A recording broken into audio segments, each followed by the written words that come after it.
satu pertanyaan yang selalu menggelitik saya, Mas. Iya. Kenapa Pak Katamso itu diculik atau memang sudah menjadi target atau asal dapat aja? Gini Bapak, kalau sejarahnya itu emang Pak Katamso sama Pak Sugiono itu udah target.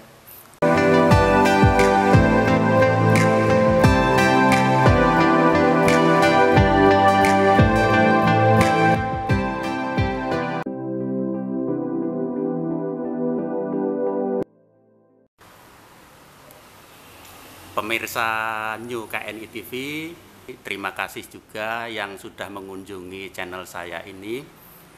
Saat ini atau kali ini saya berada di Museum Pancasila yang ada di Kentungan.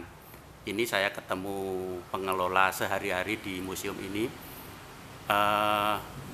Pengen mengetahui lebih jauh apa yang ada di Museum Pancasila ini. Selamat siang Mas, ini pemirsa KNI TV mau mengetahui lebih jauh tentang Museum Pancasila ini. Selamat siang para pemirsa KNI TV. Perkenalkan, nama saya Malis Ari Julianto. Saya di sini ketugasan sebagai petugas, ya kesehariannya petugas pengelola Museum Monumen Pahlawan Pancasila. Di sini saya sebagai koordinator, kebetulan SDM-nya cuma 2. Saya sebagai yang disepuhkan, padahal saya juga punya guru di sini namanya Pak Sumedi. Jadi sini di museum ini didirikan tahun 1988 dan diresmikan tahun 1991 pada tanggal 1 Oktober, pas waktu itu hari kesaktian Pancasila oleh Bapak Pakualam ke-8.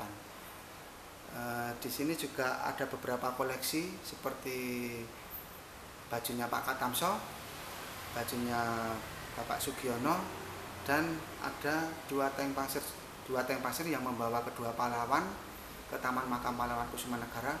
Juga ada satu mobil gas yang untuk menculik dari rumah kediaman sampai Batalion L, terus dibawa ke lubang buayanya Yogyakarta. Monggo pemirsa, kalau lebih lanjut kita sambil berjalan untuk istilahnya untuk mengenal sejarah museum dari Museum Monumen Pahlawan Pancasila. Mungkin ada satu pertanyaan yang selalu menggelitik saya, Mas. Iya. Kenapa Pak Katamso itu diculik atau memang sudah menjadi target atau asal dapat aja? Gini Bapak, kalau sejarahnya itu emang Pak Katamso sama Pak Sugiono itu udah target, karena beliaunya tetap ideologinya Pancasila. Karena yang dihasut itu yang pertama kali adalah Batalion L yang sekarang menjadi Batalion 403. Tetapi pas waktu itu petinggi AD Tentara Angkatan Darat di Yogyakarta adalah Pak Katamso sama Pak Sugiono. Waktu itu Pak Katamso menjabat Danrem, Pak Sugiono adalah Kasremnya. Begitu. Jadi awal mulanya memang yang sudah terhasut itu Batalion L itu ya? Iya. Oh gitu. Jadi sejarahnya memang seperti itu, sehingga pemimpin tertinggi di Yogyakarta waktu itu Pak Katamso. Iya. Kemudian dialah yang menjadi target. Iya. Nah inilah barang koleksi dari Museum Monumen Pancasila. Kebetulan yang pertama ini adalah pakaian yang pernah dipakai Brigjen Anumeta Katamso. Ini baju dinasnya. Tapi waktu peristiwa pembunuhannya waktu itu diculik dari rumah kediaman. Jadi pakai baju piyama. Dan ini juga ada riwayat hidupnya sampai akhirnya beliau meninggal dunia secara tragis oleh gerakan G30 SPKI. Kalau itu kan pangkatnya baru jadi kolonel. Kolonel ya? Ya, kolonel, terus beliau meninggal, dinaikkan satu jadi brigjen. Langsung brigjen ya. Monggo yang kemudian yang kedua adalah pakaian yang pernah dipakai sama Kolonel Infanteri Anumeta Sugiono. Tapi waktu itu belum kolonel, beliaunya masih letkol, melati 2. Ini baju yang pernah dipakai. Kebetulan beliau itu pakainya ya pakai baju ini, Pak. Waktu itu baru pulang dari Semarang. Oh, baru ya. Iya, sama rapat Bapak Suryo Semeno waktu itu menjadi Pangdam 7 Diponegoro. Nah, itu cerita sejarahnya gitu. Dan ini juga ada riwayat hidupnya, ada putra-putranya, istrinya sampai Pak Sugiono itu meninggal dunia. Terus kemudian itu ada ini adalah foto-foto waktu penemuan Brigjen Katamso sama Kolonel Sugiono. Brigjen Katamso Iya, ya. yang sebelah kanan ini adalah Brigjen Anumerta Katamso. Itu pakai baju piyama. Yang masih di lubang itu. Iya, ya? masih di lubang. Terus yang kedua ini Pak Sugiono pakai baju dinasnya. Pak Sugiono ya. Nah, terus diotopsi di rumah sakit yang terkenal sekarang. Ya kalau dulu DKT, kalau sekarang Dr. Sutarto. Iya, ya. Nah, ini terus sampai di upacara militer yang sekarang menjadi Museum TNI AD. Kalau dulu markas Korem. Oh iya, Yang depan sendiri itu adalah Bapak Suryo Semeno sebagai irupnya waktu itu. Terus yang bawahnya lagi itu tank panser yang membawa kedua pahlawan ke Taman Makam Pahlawan Kusumanegara. Waktu itu sampai perjalanan dari ini katanya jalan Kusumanegara waktu itu. Terus kemudian yang atasnya ada foto-foto. Nah, ini foto-foto ini cuma foto yang melengkapi ada 9, ya. Ada 9 pahlawan revolusi, yang 7 di Jakarta, yang 2 di Yogyakarta. Kebanyakan teman-teman sama orang-orang masyarakat tahunya cuma 7 karena yang difilmkan cuma 7. Sebenarnya ada yang 2 ini di Yogyakarta. Sebenarnya ada satu lagi itu yang Tubuhan itu. Siapa itu, Mas? Itu juga meninggalnya di Jakarta. Efek Tubuhan itu kan juga pahlawan. Efek Tubuhan itu? Iya, itu juga keganasan G30. Militer juga? Iya. Iya, iya. Nah, itu kan ajudannya Pak Nasution. Iya, tapi kalau Tubuhan itu juga sekarang juga menjadi pahlawan revolusi karena saya. Itu kediamannya di mana waktu itu? Nah, kalau itu saya juga belum Pak. Saya kedatangan dari ya pecinta apa ya? Pahlawan revolusi. Waktu itu di Jakarta, cerita sama saya, bla bla bla bla, terus akhirnya dia menceritakan sebenarnya ada satu lagi, Pak, yang ya itu tadi menceritakan yang Tubuhan itu yang tapi dimakamkan di Jakarta atau? Iya, di Jakarta. Di Taman Makam Pahlawan Jakarta. Iya, di Kalibata Jakarta. Oh, gitu. Ya, okay.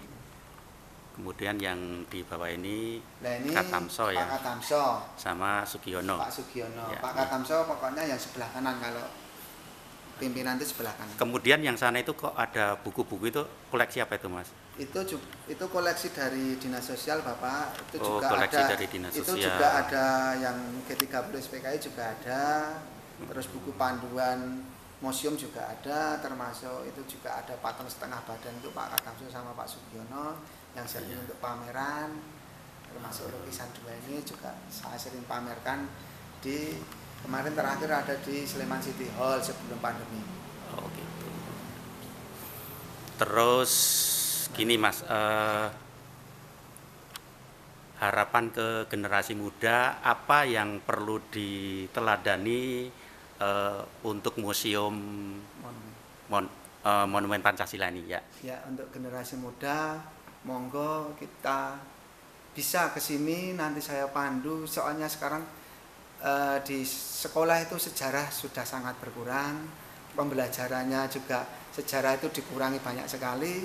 Kita bisa bareng-bareng belajar bareng termasuk sini adalah pahlawan revolusi G30 SPKI, kita belajar bareng-bareng untuk generasi muda, enggak itu dari anak kuliah, anak SMA, SMP, SD sampai kelompok belajar. Mari boleh main ke Dinas Sosial, nanti kalau rombongan buat bersurat dulu kepada kepala Dinas Sosial DIY, nanti kita layani, walaupun hari libur tetap kita layani di Museum Monumen Pahlawan Pancasila. Begitu, Bapak. Atau mungkin dari Fakultas Sejarah ada nggak, Mas, mahasiswa yang pernah penelitian di sini untuk mengungkap sejarah ini? Ada, Bapak. Belum lama ini dari S2 UNJ, itu namanya Mbak Supia, dia tesis di sini. Kebetulan dia ya juga istilahnya ada sedikit untuk mengungkap sejarah, tapi kan dia intinya untuk pengunjungnya, tapi dia juga mengungkit di buku tesisnya itu sejarah singkat dari Museum Monumen Pahlawan Pancasila. Alhamdulillah Mbak Sofia juga sudah S2, sarjananya sudah berhasil, termasuk datang juga di makamnya juga di TMP. TMP itu juga satu induk sama apa Pak, sama Museum Monumen Pahlawan Pancasila. Kebetulan beliau itu dimakamkan di TMP Kusumanegara, Yogyakarta. Pemirsa, kali ini saya ingin didampingi pengelola sini untuk melihat dari bagian dari Museum Pancasila ini. Yang tadi yang ada di dalam ruangan, sekarang yang ada di outdoor. Monggo Pak. Monggo Bapak. Monggo. Ini kita sedang menuju ke monumen outdoornya. Itu kelihatan monumen outdoornya. Ini ada di Kentungan, pemirsa semua.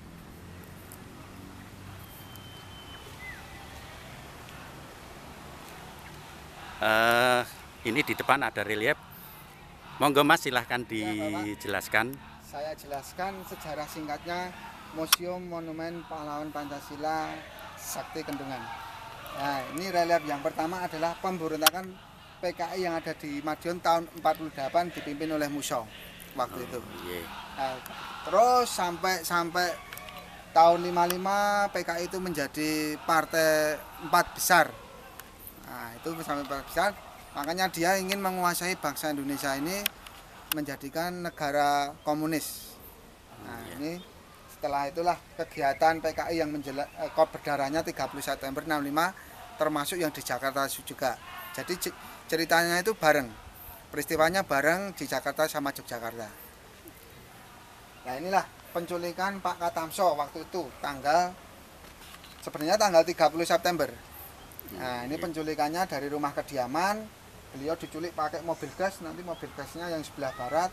Beliau diculik dari rumah kediaman, dibawa ke markas komando yang sekarang menjadi kantornya Batalion 403.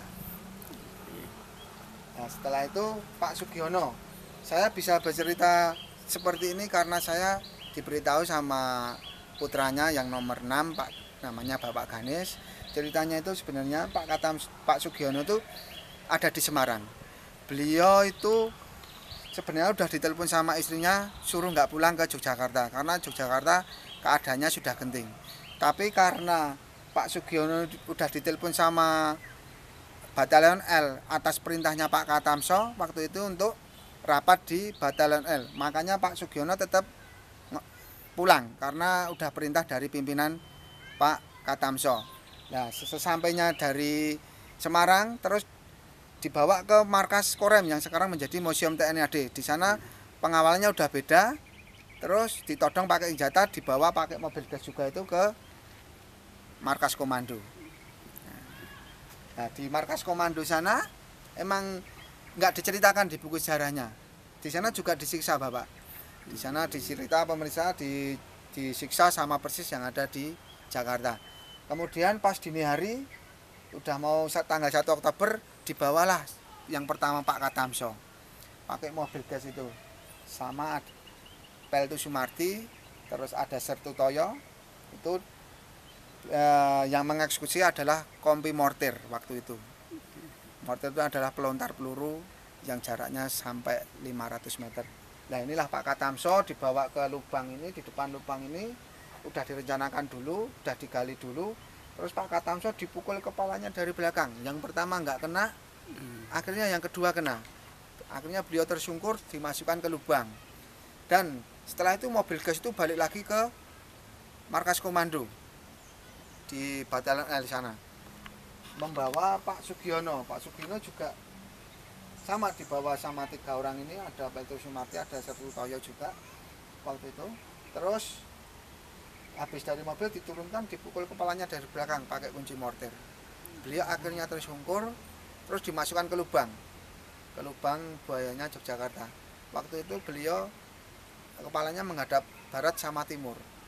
Tetapi waktu itu Pak Katamso sama Pak Sugiono belum meninggal, beliau masih mendengkur, masih bernapas. Akhirnya dilempari pakai batu-batu besar. waktu itu.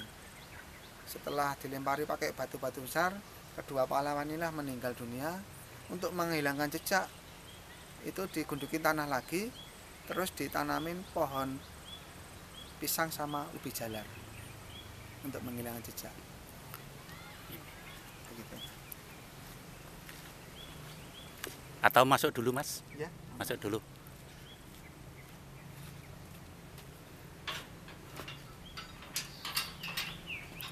Dikunci ya Pak?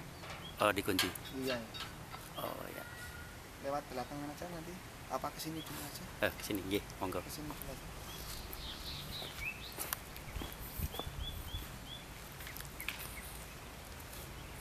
Nah inilah untuk mencari kedua pahlawan ini, akhirnya waktu itu Pak Suryo Sempeno yang menjabat jadi Pangdam 7 Diponegoro memerintahkan anggota Batalion L untuk perang ke Sumatera Utara.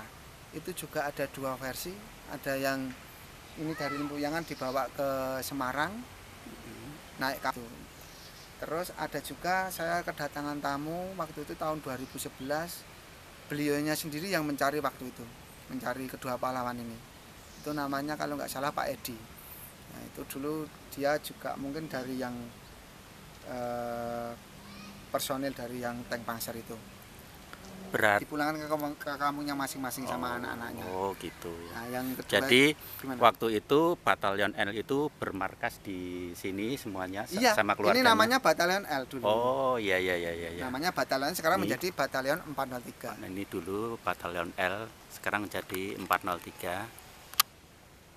Terus personelnya tahun itu diberangkatkan ke Sumatera, Iya. itu kamuflase aja. Iya, Oh, udah gitu. maksudnya istilahnya untuk mensterilkan batalion ini agar kosong untuk mencari Pak Kartoso sama Pak Sugiono. Gitu. Dibawa ke Semarang, di Semarang sampai Semarang dinaikkan ke kapal itu.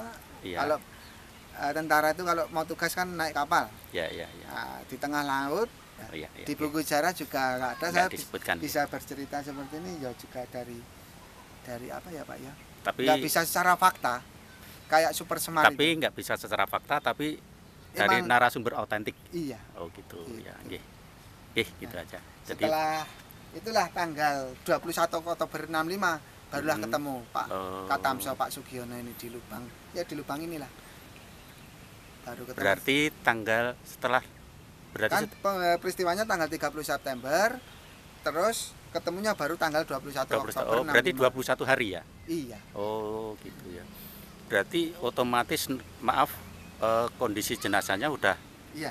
Rusak. udah rusak ya. Iya. Oh, iya iya iya. Ini yang Pak Katamso, ini yang Pak Sugiono. Kebetulan Lubang ini pas di pinggir pagar bawah. Oh. Kan kalau dulu batalion itu apa ya? Anunya bukan tembok. Dulu kawat berduri. Pak kawat berduri ya ya. Nah, ini lubangnya pas di pinggir jalan. Ada. Nah, gimana kok bisa tahu? Bisa ketahuan di situ karena dari dulu emang jalan ini adalah jalan pintas menghubungkan jalan Kaliurang sama Condong Catur. Untuk lewat warga, ada warga yang tahu bau kan dalamnya cuma 70 cm. Lubang itu kan bau, keluar bau busuk. Makanya mengasih tahu ke anggota Pak Suryo Sempeno ada bau busuk di lubang dekat pagar kawat berduri itu. Oh. Makanya baru ketemu tanggal 21 Oktober karena batalion ini kan lebar. Kebetulan yang sini tuh dulu hutan-hutan sama cuma rawa gitu. Berarti pas diketemukan itu batalion L masih ada di sini. Enggak, udah enggak ada. Udah nggak ada. Jadi udah steril, Oh. tapi kan pencarian kan dari utara sana, Pak. Oh iya. Dari iya, utara iya. sana ada yang ke timur, ada yang ke barat, ada yang ke selatan mungkin nggak sampai sini. Oh, karena hilangnya jadi pihak gampangane pihak militer tahu hilangnya Pak Katamso sama Sugiono itu Pasti terakhir di sini. Iya. Iya, makanya titik pencariannya Tidak pencariannya di sini. Oh gitu, nggih. Nggih.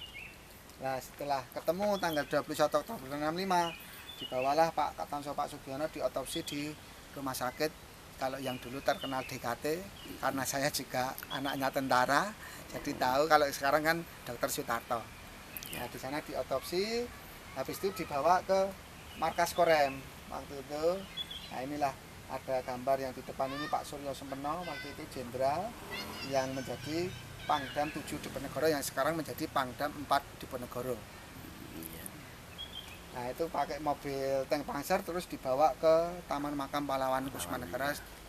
Makamnya ada di TMP sana Bapak. Nah setelah itulah yang terakhir, relief terakhir ini ya sidang umum MPR TAP nomor 2 tahun 78 menetapkan menjadi pahlawan revolusi. Kalau dulu kalau anak sekolah itu SMP apa SMA ada penataran P4. Kalau sekarang kan nggak ada, makanya banyak anak-anak generasi muda banyak yang kelideh sekarang. Ya itulah sebabnya Pancasila itu nggak menyerap ke generasi muda, makanya sekarang banyak kejadian-kejadian anak muda itu sering berkelahi, sering muter-muter malam-malam. Makanya saya pengen generasi muda itu kesini, saya jelaskan Pancasila sebisa-bisa saya, biar memahami Pancasila itu apa. Ya. Terus kemana lagi nih Mas? Derek atau Monggo atau ke lubang, tapi lewat belakang Pak. Nggak apa-apa Mas.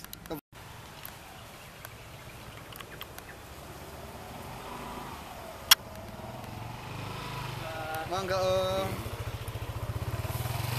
Monggo Pak.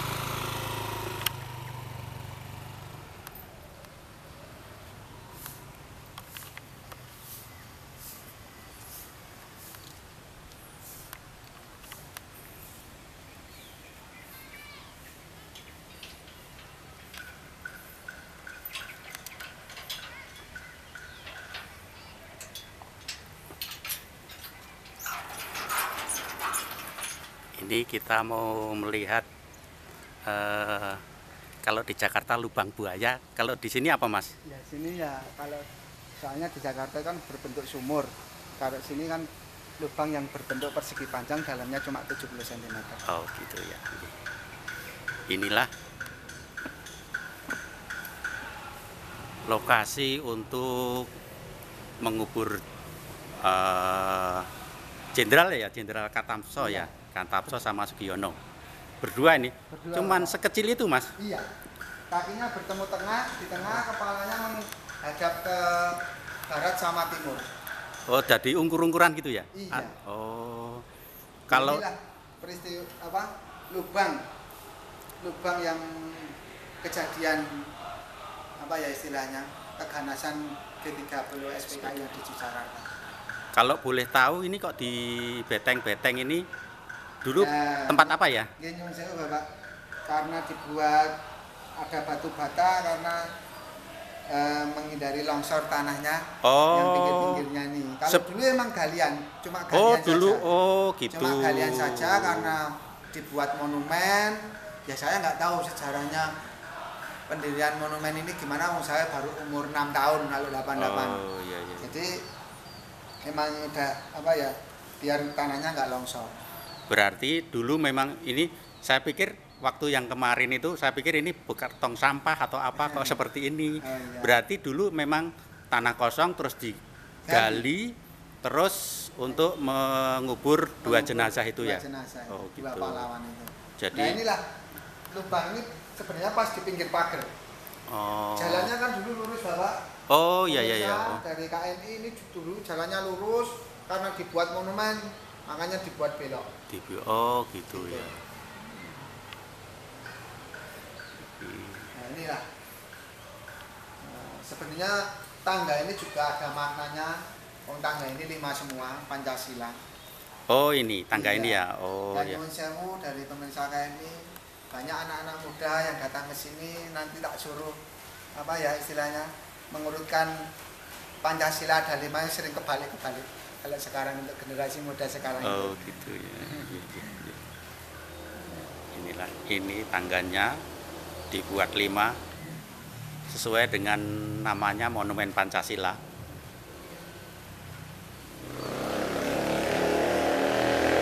Ya itu Bapak, dari cerita sejarah singkat dari Museum Monumen Pancasila.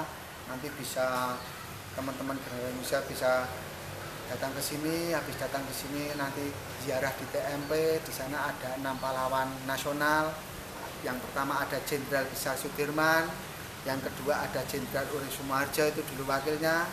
Itu juga nanti ada Menteri Supeno, Menteri Pembangunan dan Olahraga yang pertama. Terus ada pahlawan revolusi ini Bapak Brigjen Anumerta Katamso, Bapak Kolonel Infanteri Anumerta Sugiono, dan yang terakhir yang baru itu tahun 2019 kayaknya itu Dr. Sarjito diangkat menjadi pahlawan nasional. Nanti bisa berkunjung di TMP Kusumanegara, mau pribadi maupun atau rombongan. Kalau pribadi monggo langsung saja, kalau rombongan nanti membuat surat dulu untuk itu mungkin prosedurnya gimana Mas? Misalnya SME, SMPA atau SMA B itu mau berziarah atau ke sini ya Pak ya. Itu prosedurnya gimana? Itu nanti membuat surat dulu kepadanya Kepala Dinas Sosial DIY. Nanti perihalnya kalau yang di sini adalah kunjungan ke museum, kalau di TMP nanti perihalnya mau ziarah di TMP Kusumanegara, gitu aja. Terus kalau yang di sini sama aja Pak, nanti membuat surat dua, yang satu kepadanya Kepala Museum, Kepala Dinas Sosial DIY, yang kedua adalah kepada pengelola Museum Monumen Pahlawan Pancasila. Sama yang di TMP juga Kepala Dinas Sosial DIY, sama tembusannya nanti ke pengelola TMP Kusumanegara. Ya, sudah cukup Mas, terima kasih sekali atas penjelasannya yang sangat detail dan cukup membuka wawasan dari pemirsa KNI TV. Terima kasih, sampai ketemu lagi di kesempatan yang lain. Siap.